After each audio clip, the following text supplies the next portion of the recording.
ಪುರುಷರ ಒಂದು ಮೇಲ್ ಆರ್ಗನ್ ಏನಿರುತ್ತಲ್ಲ ಅದನ್ನ ನಿಮಿರುವಿಕೆ ಅಂತ ಏನ್ ಕರೀತಾರೆ, ಅದು ಸರಿಯಾಗಿ ಆಗದಿರೋದು, ಇದು ಲೈಂಗಿಕ ಸಮಸ್ಯೆನ ಸಂಭೋಗ ಮಾಡೋದಕ್ಕೆ ಅವಕಾಶ ಕಲ್ಪನೆ ಆದರೂ ಮಾಡೋಕ್ಕಾಗದೇ ಇದೆ. ಅದು ಮಾನಸಿಕವಾಗಿ ಕಾರಣ ಇರ್ಬೋದು. ಇವಾಗ ನಂದು ಟೈಮ್ ಆಯಿತು, ನಾನು ಕೆಲಸ ಮಾಡಲ್ಲ ಅಂದರೆ ಟಪಕ್ಕು ಮನುಷ್ಯ ಅಷ್ಟೇ. ಹಾರ್ಟ್ ನಾನು ಕೆಲಸ ಮಾಡಲ್ಲ ಅಂದ್ರೆ ಹೋಯ್ತು. ಅದೇ ಲಿಂಗಕ್ಕೂ ಅದೇ ಪ್ರಾಬ್ಲಮ್. ಅದು ಮಾಡ್ತಿರೋ ಕೆಲಸ ನಿಲ್ಸಿದ್ರೆ ಸ್ವಾಭಾವಿಕವಾಗಿ ಸಂಭೋಗ ಮಾಡೋಕ್ಕೆ ಅವಕಾಶನೇ ಇಲ್ಲ. ನಿಮಿರಕ್ಕೆ ಬರೋದಕ್ಕೆ ಚಿಕ್ಕ ವಯಸ್ಸಲ್ಲಿ 5 ಪಟ್ಟು ಜಾಸ್ತಿ ಆಗಬೇಕು, ವಯಸ್ಕರು ನಂತರ ವಯಸ್ಕರಲ್ಲಿ 3 ಪಟ್ಟು ಜಾಸ್ತಿ. ಇದು ಬುದ್ಧಿ, ದೊಡ್ಡ ಆರ್ಗನ್, ಬುದ್ಧಿ, ಹೃದಯ, ಕಿಡ್ನಿ, ಲಿವರ್ ಎಲ್ಲದರಿಂದ ರಕ್ತ ತೊಗೊಂಡು ಡೈವರ್ಟ್ ಮಾಡಿ.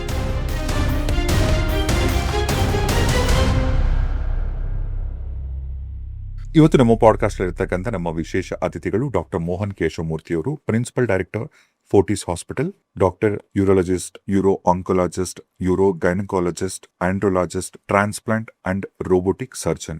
ಸರ್, ಇತ್ತೀಚಿನ ದಿನಗಳಲ್ಲಿ ಬಹುದೊಡ್ಡ ಸಮಸ್ಯೆ ಅಂದ್ರೆ ಎರೆಕ್ಟೈಲ್ ಡಿಸ್ಫಂಕ್ಷನ್. ಅಂದ್ರೆ ಪುರುಷರ ಒಂದು ಮೇಲ್ ಆರ್ಗನ್ ಏನಿರುತ್ತಲ್ಲ ಅದನ್ನ ನಿಮಿರುವಿಕೆ ಅಂತ ಏನ್ ಕರೀತಾರೆ, ಅದು ಸರಿಯಾಗಿ ಆಗದಿರೋದು, ಇದು ಬಹಳಷ್ಟು ದೊಡ್ಡ ಸಮಸ್ಯೆ. ಇದು ಲೈಂಗಿಕ ಸಮಸ್ಯೆನ ಅಥವಾ ಈ ಸಮಸ್ಯೆ ಅಂದ್ರೆ ನಿಮಿರುವಿಕೆ ಆಗದೆ ಇರೋದು ದೇಹದ ಬೇರೆ ಯಾವುದಾದ್ರೂ ಒಂದು ಸಮಸ್ಯೆ ಅಂತ ತೋರಿಸ್ತಿರತ್ತ? ಇದನ್ನ ಅಗೇನ್ ನಾನು ಹೇಳೋಂಗೆ 3 ಭಾಗದಲ್ಲಿ. ಒಂದು, ಗಂಡಸ್ತನ ಸಂಪೂರ್ಣವಾಗಿ ಇದ್ದು ಅಂದರೆ ಮೀಸೆ, ದಾಡಿ, ಜೋಶ್, ಇದು ಸೆಕೆಂಡ್ರಿ ಸೆಕ್ಷುವಲ್ ಕ್ಯಾರೆಕ್ಟರ್ಸ್ ಅಂತ ಏನು ಕರಿತೀವಿ. ಅದಾದಮೇಲೆ ಸ್ವಾಭಾವಿಕವಾಗಿ ಸಂಭೋಗ ಮಾಡೋದಕ್ಕೆ ಅವಕಾಶ ಕಲ್ಪನೆ ಆದರೂ ಮಾಡೋಕ್ಕಾಗದೇ ಇದ್ದರೆ ಅದು ಮಾನಸಿಕವಾಗಿ ಕಾರಣ ಇರ್ಬೋದು, ಅಂಗಾಂಗದ ಕಮ್ಮಿ ಇರ್ಬೋದು, ಅಥವಾ ಪಾರ್ಟ್ನರ್ ಜೊತೆ ಸಂತುಷ್ಟತೆ ಇರದೇ ಇರ್ಬೋದು. I will explain all the 3. ಒಂದೇನು ಅಂದರೆ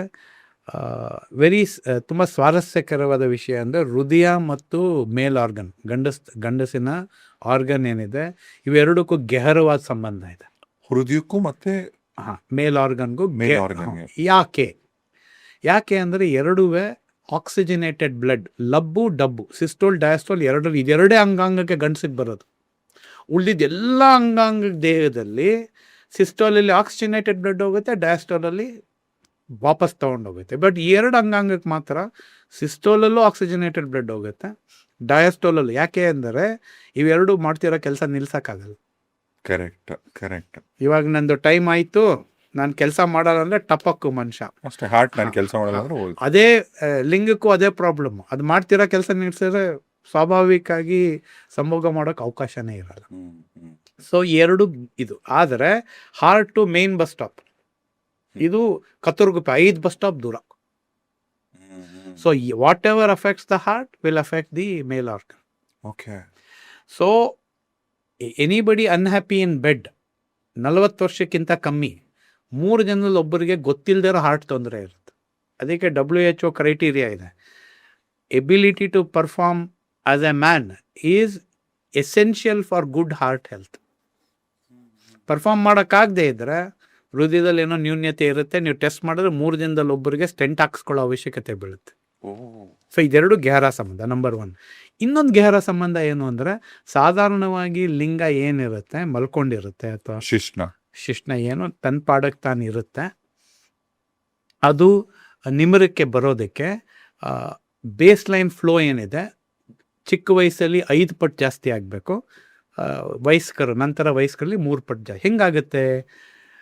ನಿಮಗೆ ಅವಕಾಶನೂ ಇದ್ದು ಇಚ್ಛೆನೂ ಇದ್ದಾಗ ಹಾರ್ಮೋನ್ ರಿಲೀಸ್ ಆಗುತ್ತೆ ಬುದ್ಧಿಯಿಂದ, ಅದು ಕ್ಯಾಸ್ಕೇಡ್ ಆಗುತ್ತೆ. ಲಾಸ್ಟ್ ಹಾರ್ಮೋನ್ ರಿಲೀಸ್ ಆಗೋದ್ರ ಹೆಸರು, ಕೆಮಿಕಲ್ ರಿಲೀಸ್ ಆಗೋ ಹೆಸರು ಪ್ಯಾಪವೆರಿನ್ ಅಂತ. ಇದು ಟ್ರಾಫಿಕ್ ಪೊಲೀಸ್ ಮ್ಯಾನ್ ಕೆಲಸ ಮಾಡುತ್ತೆ. ಇದು ಬುದ್ಧಿ, ದೊಡ್ಡ ಆರ್ಗನ್, ಬುದ್ಧಿ, ಹೃದಯ, ಕಿಡ್ನಿ, ಲಿವರ್ ಎಲ್ಲದರಿಂದ ರಕ್ತ ತೊಗೊಂಡು ಡೈವರ್ಟ್ ಮಾಡುತ್ತೆ. ಆ ಕಾರಣಕ್ಕೆ ನಿಮಿರ ಆಗುತ್ತೆ. ಸೊ ಈ ಏನೊಂದು ಪ್ಯಾಪವೆರಿನ್ ಇದೆ, ಇದು ಕಮ್ಮಿ ಮೊತ್ತದಲ್ಲಿ ರಿಲೀಸ್ ಆದರೂ ತೊಂದರೆ. ರಿಲೀಸ್ ಆಗಿ ಯಾವಾಗ ಡೈವರ್ಟ್ ಮಾಡ್ತಿರುತ್ತೆ, ಒಳಕ್ಕೆ ಹೋಗ್ತಿರೋದು ಲೀಕ್ ಆದರೂ ತೊಂದರೆ. ಅಂದರೆ 100 ml ಒಳಕ್ಕೆ ಹೋಯ್ತು, 50 ml ಲೀಕ್ ಆಯಿತು. ಇದು ಸಕ್ಕರೆ ಕಾಯಿಲೆಯಲ್ಲಿ ಕಾಣಿಸ್ಕೊಳ್ಳುತ್ತೆ. Poorly control diabetic. ನಮ್ಮಲ್ಲಿ ನಿಮಿರ ಕಮ್ಮಿ ಆಗೋದು 2ರಲ್ಲಿ ಒಬ್ಬರಿಗೆ ಶುಗರ್ ಇರುತ್ತೆ, ಅವ್ರಿಗೆ ಗೊತ್ತಿದೆಯೋ ಇಲ್ವೋ. ಕೆಲವು ಸಲ ಅವರು ನಿಮಿರ ಕಮ್ಮಿ ಅಂತ ಬಂದಾಗ ಟೆಸ್ಟ್ ಮಾಡಿದಾಗ ಆ್ಯಕ್ಚುಲಿ ಡಯಾಬಿಟಿಕ್ ಆಗಿರ್ತಾರೆ. ಡಯಾಬಿಟೀಸ್ನ ಕಂಟ್ರೋಲ್ ತಂದ ತಕ್ಷಣ ನಿಮಿರ ವಾಪಸ್ ಸರಿ ಹೋಗುತ್ತೆ. ಇಲ್ಲ ಡಯಾಬಿಟಿಸ್ ಗೊತ್ತಿರುತ್ತೆ, ಕಂಟ್ರೋಲಲ್ಲಿ ಇಟ್ಕೊಂಡಿರಲ್ಲ, ಆಗ ಪರ್ಫಾರ್ಮೆನ್ಸ್ ಕಮ್ಮಿ ಆಗುತ್ತೆ. ಸೊ ನೀವು ಆಗಲೇ ಹೇಳ್ದಂಗೆ ಒಂದು ಗಂಡಸ್ತನದಲ್ಲಿ ಕಮ್ಮಿ ಇಲ್ಲದೆ ಇದೆ ಅಂದರೆ ಸೆಕೆಂಡ್ರಿ ಸೆಕ್ಷುವಲ್ ಕ್ಯಾರೆಕ್ಟರ್ಸ್ ಬಂದಿದ್ರೆ ಒಳಕ್ಕೆ ಬರ್ತಿರೋ ರಕ್ತಸ್ರಾವ ಕಮ್ಮಿ ಇರ್ಬೋದು. ರಕ್ತಸ್ರಾವ ಕರೆಕ್ಟಾಗಿ ಒಳಕ್ಕೆ ಬರ್ತಿದೆ, ಆದರೆ ಲೀಕೇಜ್ ಆಗ್ತಿದೆ. ಇಲ್ಲ ನರಕ್ಕೆ ಕಮ್ಮಿ ಇದೆ, ಅಂದರೆ ಬುದ್ಧಿಗೂ ಶಿಶ್ನಕ್ಕೂ ಕನೆಕ್ಷನ್ ಇಲ್ಲ. For example road traffic accident, ಸೂಕ್ಷ್ಮ ಭಾಗಕ್ಕೆ ಇಂಜುರಿ ಆದರೆ, ಅಥವಾ ಬೇರೆ ಏನೋ ಆಪ್ರೇಷನ್ ಮಾಡೋವಾಗ ನರಕ್ಕೆ ಏಟಾದರೆ, ಕ್ಯಾನ್ಸರ್ ಪ್ರಾಸ್ಟೇಟ್ ಗ್ರಂಥಿ ತೆಗಿತೀವಿ. ಹಳೆ ಕಾಲದಲ್ಲಿ ನರ ಉಳ್ಸೋಕ್ಕಾಗ್ತಿರ್ಲಿಲ್ಲ, ಆಗ ಕ್ಯಾನ್ಸರ್ ಕ್ಯೂರ್ ಆಗೋದು, ಬಟ್ ಪವರ್ ಟು ಪರ್ಫಾರ್ಮ್ ಇರ್ತಿರ್ಲಿಲ್ಲ. ಈಗ ನರ್ವನ್ನ ಸ್ಪೇರ್ ಮಾಡ್ತೀವಿ, ರೊಬಾಟಲ್ಲಿ ಕಾಣಿಸುತ್ತೆ, ನರ್ವ್ ಕೂದಲಿಗಿಂತ ಸಣ್ಣ ಇರುತ್ತೆ, ಬಟ್ 30 ಪಟ್ಟು ಮ್ಯಾಗ್ನಿಫಿಕೇಶನ್ ರೊಬಾಟಲ್ಲಿ ಇರೋದ್ರೆ ಕಾಣಿಸೋದ್ರಿಂದ ಅದನ್ನು ಸ್ಪೇರ್ ಮಾಡೋಕ್ಕಾಗತ್ತೆ. ಸೊ ಈ ಥರ ಹಲವಾರು ಕಾರಣದಿಂದ ನ್ಯೂನ್ಯತೆ ಇರಬಹುದು. So you will have to use test to find out ಯಾವ ಮನುಷ್ಯನಿಗೆ ಯಾವ ಕಾರಣದಿಂದ ನಿಮಿರ ಕಮ್ಮಿ ಇದೆ. ಆ್ಯಂಡ್ ಒನ್ಸ್ ವಿ ಡಯಾಗ್ನೋಸ್, ಅದಕ್ಕೆ ಲಾಯಕ್ಕಾಗಿರೋ ಟ್ರೀಟ್ಮೆಂಟನ್ನು ಅಳವಡಿಸ್ಕೊಳ್ಳೋಕ್ಕೆ ಸುಲಭ ಆಗುತ್ತೆ. ಅಲ್ಲ ಸರ್, ಈಗ ನೀವು ಹೇಳ್ದಂಗೆ ಶುಗರು ಅಥವಾ ಬೇರೆ ಏನಾದರೂ ಹೆಲ್ತ್ ಸಮಸ್ಯೆ ಇದ್ದಾಗ ಅಂಥ ಟೈಮಲ್ಲಿ ಅವರಿಗೆ ಎರೆಕ್ಟೈಲ್ ಡಿಸ್ಫಂಕ್ಷನ್ ಅಂದರೆ ನಿಮುರುವಿಕೆ ಆಗದೆ ಇರೋದು ಅದು ಸಮಸ್ಯೆ ಇದ್ರೆ ಓಕೆ. ಕರೆಕ್ಟ್. ಆದರೆ ವಯಸ್ಸು ಹುಡುಗರು ಸರ್, ಈಗ 18 ವರ್ಷದಿಂದನೇ ಶುರು ಆಗ್ಬೋದು, 15, 16 PUC ಬಂದಮೇಲೆ, ಮದುವೆ ಆದಾಗ 20ಸಲ್ಲೋ 30ಸಲ್ಲೋ, ಈ ವಯಸ್ಸಲ್ಲಿ ಇದ್ದಂಥವ್ರಿಗೆ ನೋಡೋಕೆ ಚೆನ್ನಾಗಿರ್ತಾರೆ, ಯಾವುದೇ ಥರದ್ದು ಏನೂ ಸಮಸ್ಯೆ ಇರಲ್ಲ. ನೀವು ಹೇಳ್ದಂಗೆ ಟೆಸ್ಟೋಸ್ಟೆರಾನ್ ಕೂಡ, ಅಂದರೆ ಟೆಸ್ಟೋಸ್ಟೆರಾನ್ ಫಸ್ಟ್ ಕಾಣಿಸೋದು ನಿಮ್ಮ ಕೂದಲು, ಹೇರ್ ಎಲ್ಲ ಚೆನ್ನಾಗಿರಬೇಕು, ಮೀಸೆ ಚೆನ್ನಾಗಿರಬೇಕು, ಮತ್ತು ನೀವು ಎನರ್ಜೆಟಿಕ್ ಆಗಿರಬೇಕು. ಇದೆಲ್ಲ ಇದ್ದು ಕೂಡ ಕೆಲವರಿಗೆ ಎದ್ದೇಳಲ್ಲ. ಇನ್ ದ ಸೆನ್ಸ್ ನಿಮುರುವಿಕೆ, ಆ ಡಿಸ್ಫಂಕ್ಷನ್ ಏನು, ಅದು ಎರೆಕ್ಟೈಲ್ ಡಿಸ್ಫಂಕ್ಷನ್, ಇದು ಯಾಕೆ ಮೇಜರ್ ರೀಸನ್? ಇದು 2 ಭಾಗದಲ್ಲಿ ನೋಡಬೇಕು. ಒಂದು, ನೀವು ಯಾರ ಜೊತೆ ಸಂಬಂಧ ಮಾಡೋಕ್ಕೆ ಅಪರ್ಚುನಿಟಿ ಇದೆ, ಅವ್ರ ಮೇಲೆ ನಿಮಗೆ ಆಸಕ್ತಿ ಇಲ್ಲ, ಅಂದರೆ ನಿಮ್ಮ ಪಾರ್ಟ್ನರ್ಗೆ you are not interested in the partner. ಇದು ಕಾಮನ್ ಪ್ರಾಬ್ಲಮ್. OPDಲಿ ಬರ್ತಾರೆ, ಮದುವೆ ಆಗಿ 3 ತಿಂಗಳಾಗಿದೆ, ಪರ್ಫಾರ್ಮೆನ್ಸ್ ಸರಿ ಇಲ್ಲ ಅಂತ. ಸೊ ನಾನು OPDಲಿ ಒಂದು ರೂಲ್ ಇದೆ, ಗಂಡ ಹೆಂಡತಿ ಒಟ್ಟಿಗೆ ಬರಬೇಕು ಫಸ್ಟ್ ವಿಸಿಟ್ಗೆ, ಅಂದರೆ ಪಾರ್ಟ್ನರ್ಸ್ ಒಟ್ಟಿಗೆ ಬರಬೇಕು. ಅವ್ರ ಅಪ್ಪ ಅಮ್ಮ ಎಲ್ಲ ಬರಂಗಿಲ್ಲ, ಅಪ್ಪ ಅಮ್ಮ, ಅತ್ತೆ ಮಾವ, ಸೋದರ ಮಾವ, ಪಕ್ಕದ ಮನೆಯವ್ರು ಬರಂಗಿಲ್ಲ. ಇವರಿಬ್ಬರನ್ನು ಕೂರಿಸ್ಬಿಟ್ಟು ಕೇಳಿದಾಗ ಒಂದೊಂದ್ಸಲಿ ಹುಡುಗ ಅಥವಾ ಹುಡುಗಿ, sir I want to talk to you for 2 minutes alone, personal ಆಗಿ. ಸೊ ಒಂದು ಪಾರ್ಟ್ನರ್ ಆಚೆ ಕಳಿಸಿ ಕೇಳಿದಾಗ, sir I perform very well with my girlfriend, but not I am unable to do it with my wife. ಹೆಂಡತಿ ಮೇಲೆ ಆಸಕ್ತಿ ಇಲ್ಲ, girl friend ಜೊತೆ. ಅಕೇಶ್ನಲಿ ಮದುವೆ ಆಗಕ್ಕೆ ಮುಂಚೆ ದೊಡ್ಡ ಪರ್ಫಾರ್ಮ್ಡ್ ಲವ್ ಮ್ಯಾರೇಜಲ್ಲಿ, ಬಟ್ ಮದುವೆ ಆದಮೇಲೆ ಆಸಕ್ತಿ ಹೊರಟೋಗುತ್ತೆ. ಅದು ಯಾಕೆ ಸರ್ ಹಂಗಾಗತ್ತೆ? ಅದು ಏನು ಅಂದರೆ ಫೆಮಿಲಿಯರಿಟಿ ಬ್ರೀಡ್ಸ್ ಕಂಟೆಂಪ್ಟ್. ಯಾವಾಗ you have a sense of expectation, ಆಗ ಸಂತುಷ್ಟತೆ ಮತ್ತು ಪರ್ಫಾರ್ಮೆನ್ಸ್ ವಿಲ್ ಬಿ ಎಕ್ಸೆಪ್ಷನಲ್. ಅದಕ್ಕೆ ಯಾವಾಗಲೂ digital beauty is more appreciated than physical beauty. ಯಾಕೆಂದರೆ ನಾವು ಈ ಕಾಲದಲ್ಲಿ ಏನಾಗುತ್ತೆ, ನಾವು we want everybody to look like a film actress, be the best cook. ಈ ಕ್ಯುಲಿನರಿ ಶೋನಲ್ಲಿ ಬರ್ತಾರಲ್ಲ, ಜಾಮೂನ್ ಅವ್ರು ಮಾಡ್ದಂಗೆ ಮಾಡಬೇಕು ನಿಮ್ಮ ಮಿಸ್ಸಸ್. ಈ ಎಕ್ಸ್ಪೆಕ್ಟೇಷನ್ ಹಲವಾರು ಇರುತ್ತೆ. ಬಟ್ ಮದುವೆಗೆ ಮುಂಚೆ ಬರೀ ಪ್ರೀತಿ, ಅಟ್ ದ ಮೋಸ್ಟ್ ಸಂಬಂಧ ಇಷ್ಟೇ ಇರುತ್ತೆ. ನೀವು ಮದುವೆ ಆಗಿ ವೈಫ್ ಜಾಗ ನಿಭಾಯಿಸೋವಾಗ ನಿಮ್ಮ ಎಕ್ಸ್ಪೆಕ್ಟೇಷನ್ಸ್ ನೀವು ಮುಂಚೆ ಏನಿತ್ತು ಅದು ಹೊಂದ್ಕೊಳ್ಳೋದು. Your expectations go down and you start comparing. ಮಾನಸಿಕವಾಗಿ ನೀವು ಯೋಚನೆ ಮಾಡಿದ್ದೀವಿ, ಅದಕ್ಕೆ ಫಿಟ್ ಆಗಬೇಕು. ಫಿಟ್ ಆಗದೆ ಇದ್ದರೆ ಇಟ್ ವಿಲ್, ಎಕ್ಸ್ಪೆಕ್ಟೇಷನ್ನೇ ಜಾಸ್ತಿ ಇದ್ದರೆ ಆಗಲ್ಲ ಅದು. ಸೊ ಈ ಥರ ಇದ್ದಾಗ it is just A disparity between the husband. ಇಬ್ಬರೂ ಲಾಯಕ್ಕು, ಅದರ ಪರ್ಫಾರ್ಮೆನ್ಸ್ ಏನಕ್ಕಾಗ್ತಿಲ್ಲ ಅಂದರೆ ಆಸಕ್ತಿ. ನಾವು ಆಸಕ್ತಿ ಇಲ್ಲದು ಚಿಕ್ಕ ವಯಸ್ಸು, ಆಸಕ್ತಿ ಇದೆ ಚಿಕ್ಕ ವಯಸ್ಸು, ಬೇರೆ ಏನೂ ರೋಗ ಇಲ್ಲ, ಆವಾಗ ಯಾಕೆ ತೊಂದರೆ ಆಗುತ್ತೆ? ನಾನು ಅದೇ ಹೇಳಿದ್ದು, 3 ಭಾಗದಲ್ಲಿ. ಟೆಸ್ಟೋಸ್ಟೆರೋನ್ ಅಂಶ 2 ಭಾಗದಲ್ಲಿದೆ. ಟೋಟಲ್ ಟೆಸ್ಟೋಸ್ಟೆರೋನ್ ಇಸ್ ಮರ್ದಾಂಗಿ, ಗಂಡಸ್ತಾನ.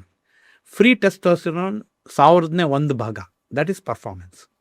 ಸೊ ಫ್ರೀ ಟೆಸ್ಟೋಸ್ಟೆರೋನ್ ಮೆಷರ್ ಮಾಡಿ ಡಿಸೈರ್, ಆಸಕ್ತಿ, ಇಚ್ಛೆ ಉತ್ತಮ ಮಾಡ್ಬೋದು.